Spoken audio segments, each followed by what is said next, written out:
వి gold trusted gold buyers మీరు తాకట్టు పెట్టిన బంగారాన్ని విడిపించి ఈ రోజు ఉన్న మార్కెట్ ధరకు కొనబడను.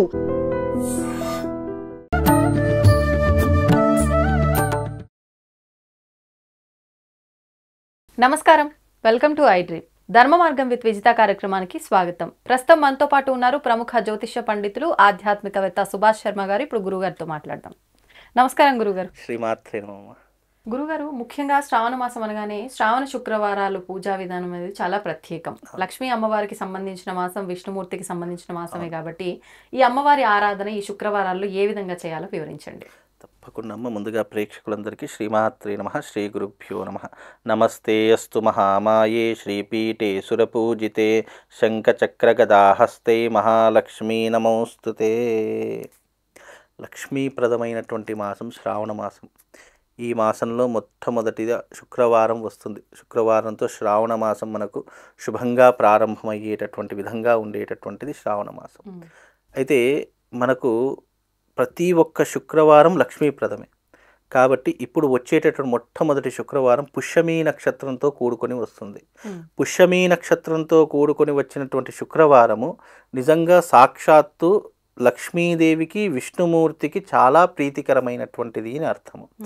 ఈ శుక్రవారము నాడు ఎవరైతే ఈ తిథిలో ఈ నక్షత్రంలో ఎవరైతే అమ్మవారిని ఆరాధన చేస్తారో, ఎవరైతే అమ్మవారి యొక్క ఉపాసన చేస్తారో అఖండ ఐశ్వర్య ప్రాప్తి కలుగుతుంది అని జ్యోతిష శాస్త్రంలో చెప్పడం జరిగింది. పర్టికులర్ సమయం చూసుకొని పూజ తప్పకుండా పర్టికులర్ సమయము, దానికి విధి విధానాలు కొన్ని చెప్పడం జరిగింది. ఈ మొదటి శుక్రవారం, శ్రావణ మాసంలో వచ్చే మొదటి శుక్రవారం పుష్యమీ నక్షత్రంతో కూడుకొని వస్తుంది కాబట్టి ఈ పుష్యమీ నక్షత్రంతో కూడుకొని వచ్చిన ఈ శుక్రవారం ఏం చేస్తే లక్ష్మీ కటాక్షం కలుగుతుంది. చాలామంది కటిక పేదవాడైనా సరే అపర కుబేరుడు కావడానికి, ధనవంతుడిగా మారడానికి, లేదా కనీసం తనకున్నటువంటి పరిధిలో అప్పులు తీర్చుకోవడానికి, సంతోషంగా బ్రతకడానికి, ఈ మధ్యకాలంలో మనిషి సంతోషంగా బ్రతకడానికి రెండు జీవితాలు అస్సలు ఉండకూడదు. ఒకటి అప్పు ఉండకూడదు, రెండు రోగాలు ఉండకూడదు. ఈ రెండు లేకపోతే మనిషి హ్యాపీగా ప్రపంచంలో ఎక్కడున్నా కూడా ప్రశాంతంగా బ్రతకగలుగుతాడు. లేని వాళ్ళు ఉండరేమో. మొన్న ఒక ఆడియో ఫంక్షన్లో, కుబేర ఆడియో ఫంక్షన్లో ఈ తమిళ్ హీరో ఆయన పేరేదో ఉంది, ఆయన ఒక మాట చెప్తున్నారు. 100 రూపాయలు ఉన్నటువంటి వాడికి 150 రూపాయల కష్టం ఉంటుంది. 1 కోటి రూపాయలు ఉన్నటువంటి వాడికి 1,50,00,000 ప్రాబ్లమ్స్ ఉంటాయి.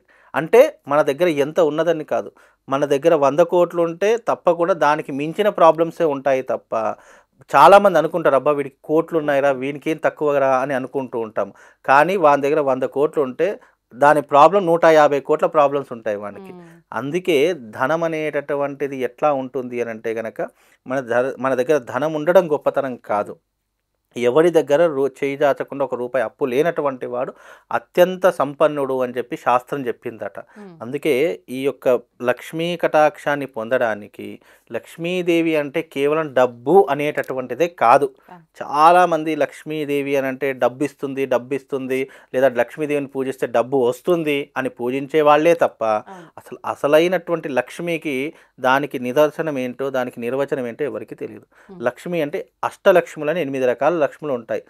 ఈ అష్టలక్ష్ములు అనేటటువంటి కేవలం అవి మాత్రమే కాదు, దానికి మించినటువంటి ఉంటాయి.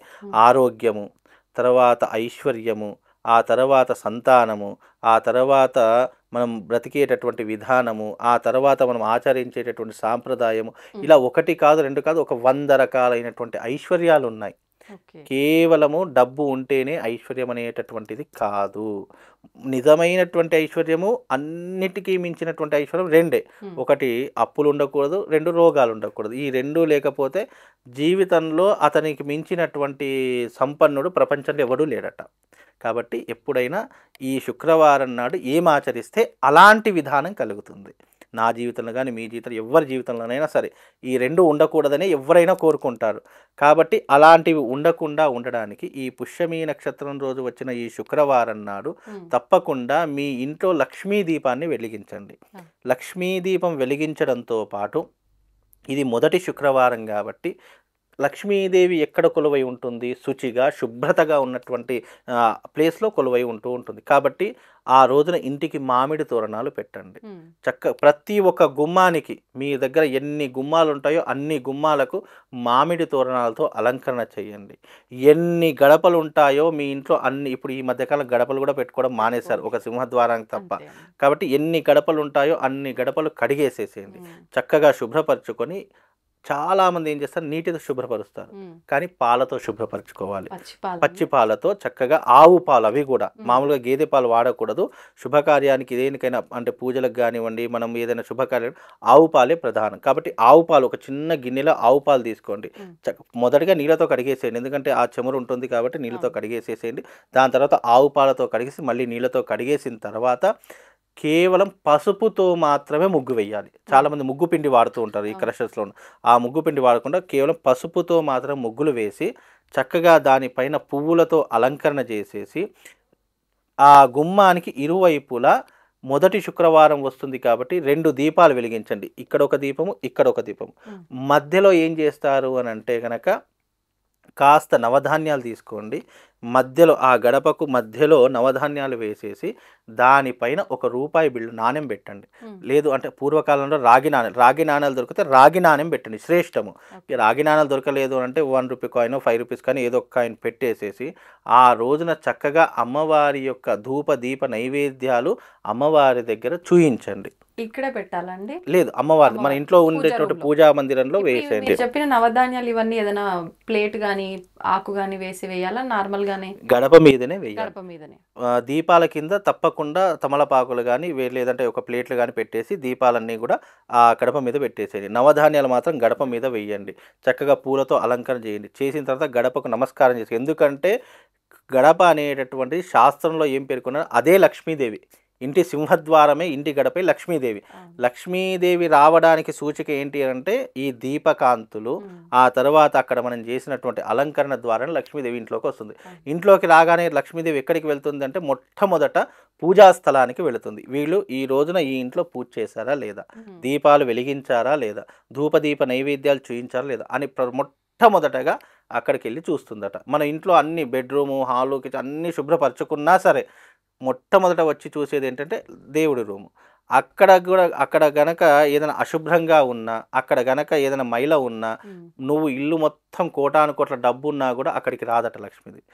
అందుకే మొదట నువ్వు ధూపదీప నైవేద్యాలతో ఇంట్లో చక్కగా అమ్మవారిని అర్చించే ప్రయత్నం చేస్తే మీ ఇంట్లో ఉన్నటువంటి దారిద్ర లక్ష్మి వెళ్ళిపోయి, ఆ వచ్చిన లక్ష్మీదేవి మళ్ళీ వెళ్ళిపోదట, అక్కడే తిష్ట వేసి కూర్చుంటుందట. కాబట్టి లక్ష్మీదేవి రావడానికి ఇది మీకు ఒక అనువైనటువంటి మార్గము. ఈ యొక్క విధానాన్ని మీరు ఏర్పరచుకోండి. వీలైతే ఆ రోజున ఎవరికైనా పసుపు బొట్టు ఇచ్చేటటువంటి ప్రయత్నం చేయండి.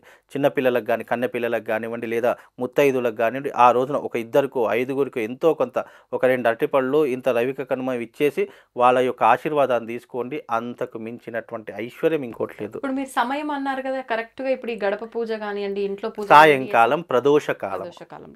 ఇల్లు మొత్తం ఉదయకాలం మామిడి తోరణాలతో అన్ని అలంకరణ చేసేసుకొని చక్కగా ఇల్లంతా శుభ్రపరచుకొని, సాయంకాలం ప్రదోషకాలంలో ఈ యొక్క విధానాన్ని ఎవరైతే ఆచరిస్తారో వీళ్ళు ఈ నెలాఖరికి వచ్చేసరికి అప్పులన్నీ తీర్చుకుంటారు. గోల్డ్ లోన్లు ఉన్న వాళ్ళు గోల్డ్లు మళ్ళీ బంగారం ఇంకోటి ఏంటంటే దీంట్లో ఆశ్చర్యము, బంగారం ఎవరికైతే తాకట్టులో ఉంటుందో అలాంటి వారు కూడా బంగారం విడిపించుకోవడానికి, మీకు ఐశ్వర్య ప్రాప్తి కలగడానికి కూడా ఈ యొక్క పూజా విధానం ఉపయోగపడుతుంది. ఈ రకమైనటువంటి పద్ధతిని చేసుకోండి. పుష్యమి నక్షత్రంలో చేసినటువంటి ఫలితం ఏదైతే ఉంటుందో అది అనంతంగా మారి మీ జీవితాన్ని తప్పకుండా మార్చేటటువంటి ప్రయత్నం.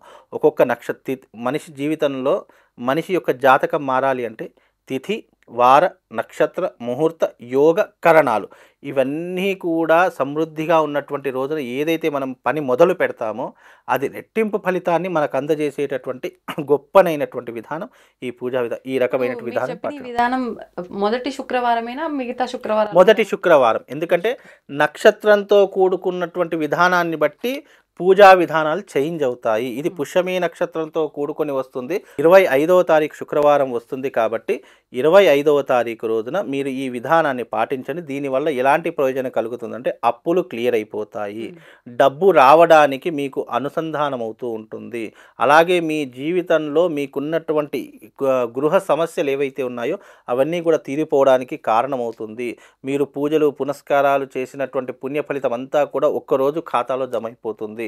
అలాగే ఈ నెలంతా చేసినటువంటి పూజా ఫలితము ఈ పుష్యమి నక్షత్రంలో చేసినటువంటి ఫలితం అంతా కూడా ఒకే సమయంలో మీకు దక్కుతుంది. కాబట్టి ఎవరైతే ఈ పూజా విధానాన్ని చేసుకుంటారో తప్పకుండా అనుకున్నటువంటి కోరిక నెరవేరేటటువంటి విధానం ఈ రోజుకు కలుగుతుంది. కాబట్టి వచ్చే ఈ పుష్యమి నక్షత్రం రోజున ఈ పూజా విధానాన్ని చేసుకుంటే తప్పకుండా మీ అందరికీ శుభం లాభంతో పాటు అదృష్ట యోగము అలాగే ఆ అమ్మవారి యొక్క అనుగ్రహం రెండు కూడా కలుగుతాయమ్మా.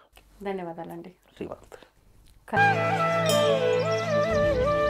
తవ్వండి, తవ్వుతూనే శివలింగం సరే దాన్ని అట్లా కప్పేసేయండి, చూపించదండి. ఇస్ దేర్ మూర్తి పూజ కాదు, సాక్షాత్ బ్రజేంద్ర నందన భగవాన్ ఉన్నారు మూర్తిలో. ఏమీ ఆశించకుండా ఆరాధించే వాళ్ళు కూడా ఉన్నారా ప్రభుజీ? నిజమైన భక్తి అంటే మనకు తెలియదు కాబట్టి